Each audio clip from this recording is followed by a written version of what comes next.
कई बेहतरीन कहानी पत्रिकाओं या साहित्यिक पत्रिकाओं का संपादन किया। उनकी कुछ कहानियां कालजयी कहानियां हैं, जिनमें राजा निर्बंसिया, मांस का दरिया, नीली झील और जॉर्ज पंचम की नाक जैसी कहानियां हैं।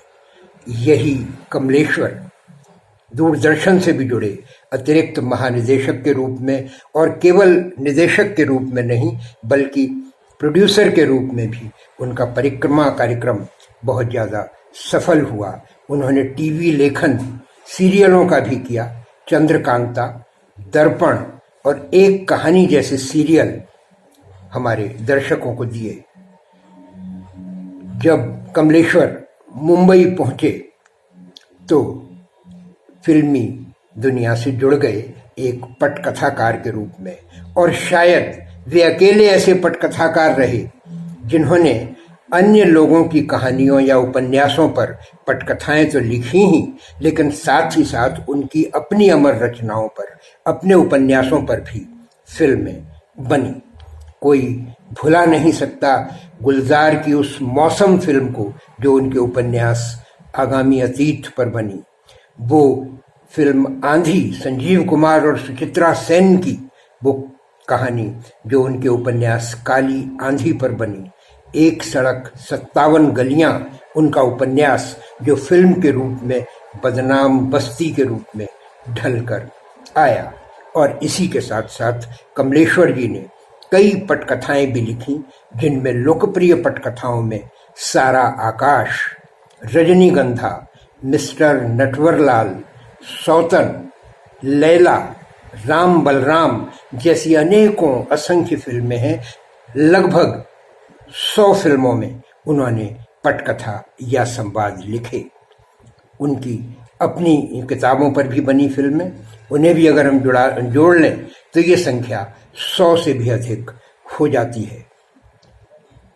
कमलेश्वर एक साहित्यकार के रूप में गरीबों, मजदूरों की पीड़ा को अपनी आवाज देने वाले कार्यक्रम कामगार विश्व के लिए भी जाने जाते हैं, याद किए जाते हैं। उनके 12 उपन्यास और 17 कहानी संग्रह, लगभग 300 कहानियां उनकी समेटे हुए हैं। उनकी कहानियों में एक अलग बात होती थी जिसके लिए कहा जाता था कि ऐसा कमलेश्वर ही लिख सकते हैं।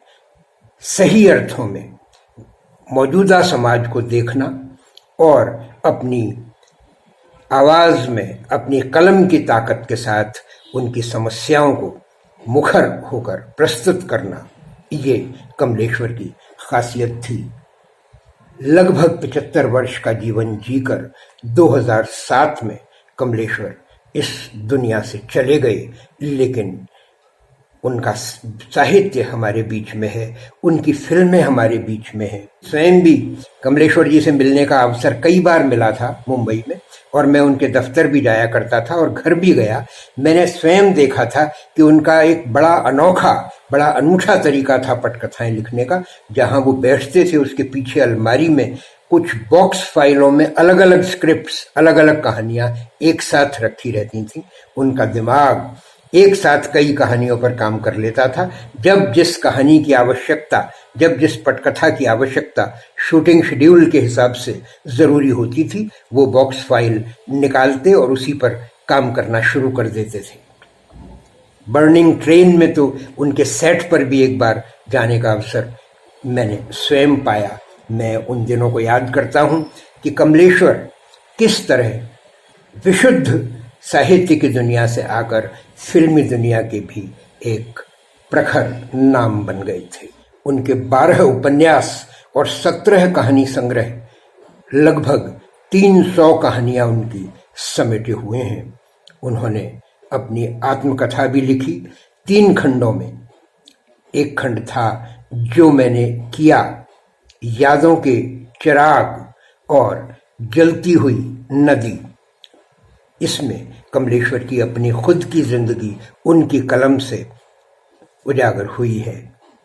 उनकी पत्रिकाएं कई बार उन्होंने संपादन भी किया और स्वयं पत्रिकाओं का आरंभ भी किया। एक समय देश के 3 रचनाकारों की तिकड़ी, जिसमें मोहन राकेश, राजेंद्र यादव और कमलेश्वर शामिल हुआ करते थे, कहानी की दुनिया में एक ऐसा आयाम माना जाता था, एक ऐसा नाम माना जाता था जिसने हिंदी कहानी को बहुत कुछ दिया।